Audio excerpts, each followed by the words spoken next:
자, 오늘 이 시간에는 해외 직구로 돈을 버는 방법에 대해서 간단하게 설명을 드리도록 하겠습니다. 자, 그러면 해외 직구로 과연 돈을 어떻게 벌까요?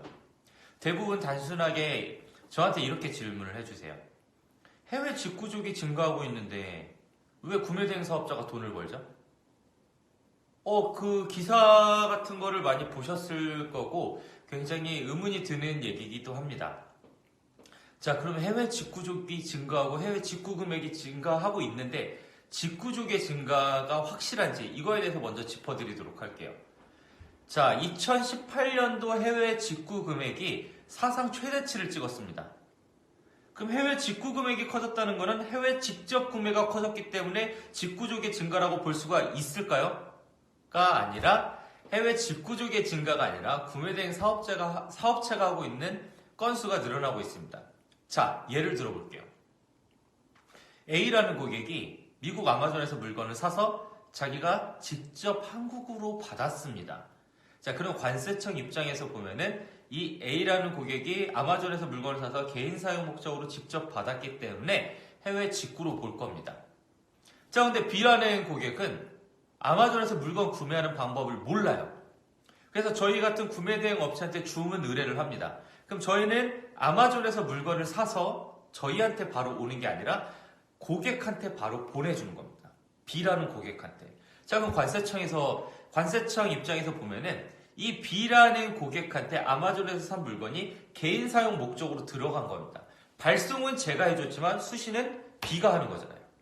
그렇기 때문에 관세청 입장에서는 이걸 뭐로 볼까요? 해외 직구로 봅니다. 결국에는 A도 해외 직구고 B도 해외 직구예요.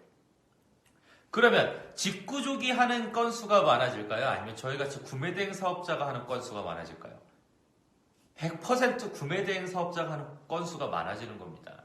개인 사용 목적으로 개인들이 하는 해외 직구 증가율은 진짜 조금씩 올라가요. 또는 이탈이 되거나. 그래서 해외 직구, 개인 직구의 총량은 거의 일정합니다. 그러면 해외 직구 금액의 매출 금액을 올리는 거, 해외 직구 금액을 올리는 원인은 저희 구매대행 사업체입니다. 그래서 해외 직구족은 일단 저희를 따라올 수가 없어요. 왜 따라올 수 없냐? 해외 직구족의 정보 금방 찾을 수 있습니다. 온라인 플랫폼에 들어가셔서 예를 들면 해외 직구, 미국 해외 직구, 미국 직구 이렇게 검색을 해보면 굉장히 많은 사람들이 블로그에 어디서 직구했어요, 어디서 어떻게 싸게 샀어요, 카페 들어가보셔도 굉장히 많이 나옵니다. 네. 거기에 나와 있는 정보는 누구나 알 수 있을 법한 정보고요. 구매대행 사업체들이 갖고 있는 정보들은 해외 직구족이 찾지 못하는 정보들을 찾아서 가져다 판매를 하는 형태이기 때문에 해외 직구족이랑 저희랑은 게임이 안 됩니다. 어떤 분이 저한테 제가 더 많이 할 수도 있다고 그러면 보여주십시오. 저보다 많이 하는지. 해외 직구라고 하면은 어떻게 생각을 하면 미국 나이키 공식 홈페이지 가야지, 스타벅스 공식 홈페이지 가야지, 아마존 가야지, 이베이 가야지, 일본 가면 라쿠텐 가야지, 중국 가면 타오바오 가야지, 랄프로렌닷컴 미국으로 다시 가볼까, 갭닷컴. 누구나 알 수 있을 법한 정보들에 대해서만 그들이 직구를 하는 거고요. 저희 같은 경우는 그래요.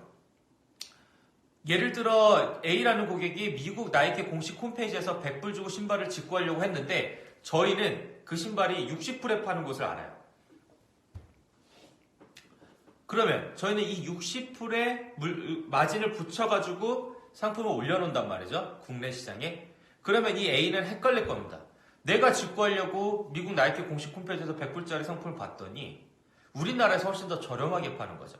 그러면 이 A라는 사람은 직구를 하는 게 아니라 저희한테 물건을 살 확률이 높아지는 거예요. 그들은 못 찾으니까. 그래서 해외 직구, 구매대행 사업의 가장 큰 핵심은 해외 사이트 정보를 찾아내는 게 가장 중요한 겁니다. 가장 중요해요. 다른 건 필요 없습니다. 해외 사이트 정보를 어떻게 찾아서 얼마에 팔 건지, 어떻게 찾아서 얼마에 팔 건지, 어떻게 찾아서 얼마에 팔 건지 이것만 계속 하셔야 돼요. 그러다 보면 시장 가격을 맞출 줄 알고 그리고 내 상품이 팔려나가기 시작할 겁니다. 그리고 제가 말씀드렸어요. 첫 번째 영상에서 해외 직구로 창업하는 거는 크게 돈이 안 들어갑니다. 구매대행으로 들어가는 돈이 없어요. 고객이 먼저 움직여줘야 제가 해외에서 결제를 해서 고객한테 보내주는 거기 때문에 돈이 들어가는 게 없습니다. 그래서 기다리고 있으면 됩니다. 근데 이제 종식줄 놓고 이렇게 막 가만히 기다리는 게 아니라 저희 같은 경우는 이제 더 많은 상품을 제공하기 위해서 여러 해외 사이트 정보를 찾아서 그걸 가지고 계속 상품을 공급을 해줘야겠죠. 그러다 보면은 이 상품이 마음에 들어서 결제하는 고객들이 나올 거고 그 상품을 해외에서 사서 고객한테 보내주면은 이게 구매대행 사업이 되는 거죠. 해외 직구로 구매대행 사업하는 거는 맞습니다. 근데 해외 직구족과 저희는 완전 별개고요. 뉴스 기사에 나오는 해외 직구 금액의 증가 추이는 직구족이 만드는 게 아니라 구매대행 사업체가 만들고 있습니다. 그래서 구매대행 시장은 계속해서 성장하고 있어요. 해외 직구 시장도 계속해서 성장하고 있고요. 그러면 지금이라도 구매대행 사업은 늦지 않았습니다. 참고로 말씀드리면 2012년에 제가 구매대행 사업으로 창업을 하려고 했을 때 대부분 주위 사람들 얘기가 구매대행 사업은 끝물이라고 얘기를 했습니다. 그들이 접해보지 않았고 그들이 겪어보지 않은 상태에서 저한테 그냥 친하기 때문에 조언을 했을 수도 있는데 구매대행 사업은 지금도 성장하고 있고요.